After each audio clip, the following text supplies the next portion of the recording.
एक राष्ट्र एक चुनाव वन नेशन संयुक्त संसदीय समिति जेपीसी अध्यक्ष पीपी चौधरी भाजपा लोकसभा में विधेयक प्रस्तुति 17 दिसंबर 2024 अर्जुन राम मेघवाले कानून मंत्री द्वारा लोकसभा 27 एवं राज्यसभा 12 एवं मंत्रिमंडल ने पूर्व राष्ट्रपति रामनाथ कोविंद की अध्यक्षता में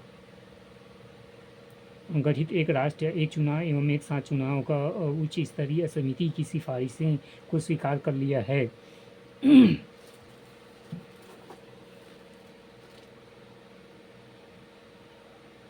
मंत्रिमंडल ने पूर्व राष्ट्रपति श्री रामनाथ कोविंद की अध्यक्षता में गठित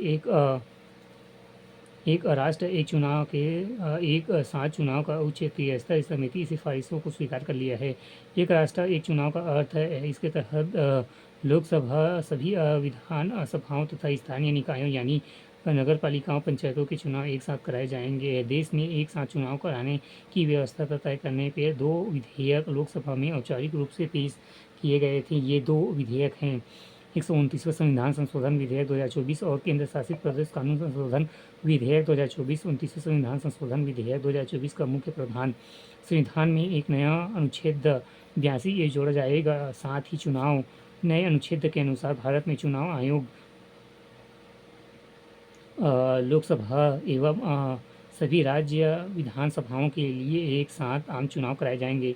विधानसभाओं का कार्यकाल सभी राज्य विधानसभाओं का ही कार्यकाल लोकसभा के पूर्ण कार्यकाल के समाप्त हो जाएगा। अनुच्छेद 83 में संशोधन इसके असमाप्त अवधि मध्यवर्ती चुनाव और आम चुनाव की परिभाषा दी गई है। संशोधन के अनुसार जब लोकसभा में 5 वर्ष के पूर्ण कार्यकाल से पहले भंग हो जाती है तो उसे लोकसभा विघटन की तिथि और पूर्ण कार्यकाल की समाप्ति के बीच अवधि एवं समाप्त अवधि एवं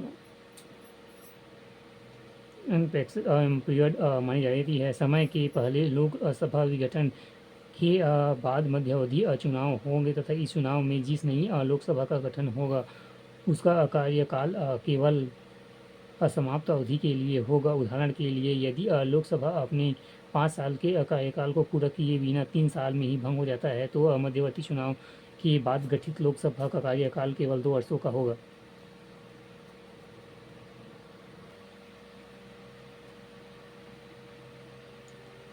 अनुच्छेद 172 में संशोधन नए प्रावधान राज्य विधानसभाओं के समाप्त अवधि के पूर्ण कार्यकाल को परिभाषित करता है एवं केंद्र शासित प्रदेश कानून संशोधन विधेयक 2024 के प्रमुख प्रावधान है। इसके जरिए केंद्र शासित प्रदेश अधिनियम 1963, राष्ट्रीय राजधानी क्षेत्र दिल्ली अधिनियम 1991 एवं जम्मू कश्मीर पुनर्गठन अधिनियम 2019 में संशोधन प्रस्ताव किया गया है।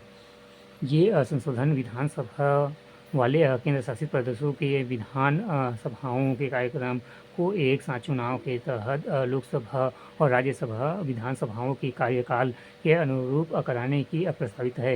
एक राष्ट्र एक चुनाव का लाभ सरकारी कोष के बचत मतदाताओं की संख्या में वृद्धि स्थायी चुनाव और समृद्धि वन नेशन से जुड़े मुद्दे क्षेत्रीय दलों की अनदेखी राजनीतिक नेतृत्व एवं जवाबदेही में कमी संघवाद से जुड़ी चिंताएं एवं स्वतंत्रता तथा निष्पक्षता चुनाव के सिद्धांत से जुड़ी चिंताएं उच्च स्तरीय समिति सुझाव एवं रोड मैप 2 चरणों में संविधान में संशोधन पहला और दूसरा त्रिपुंसक सदन एवं विश्वास प्रस्ताव से निपटाना।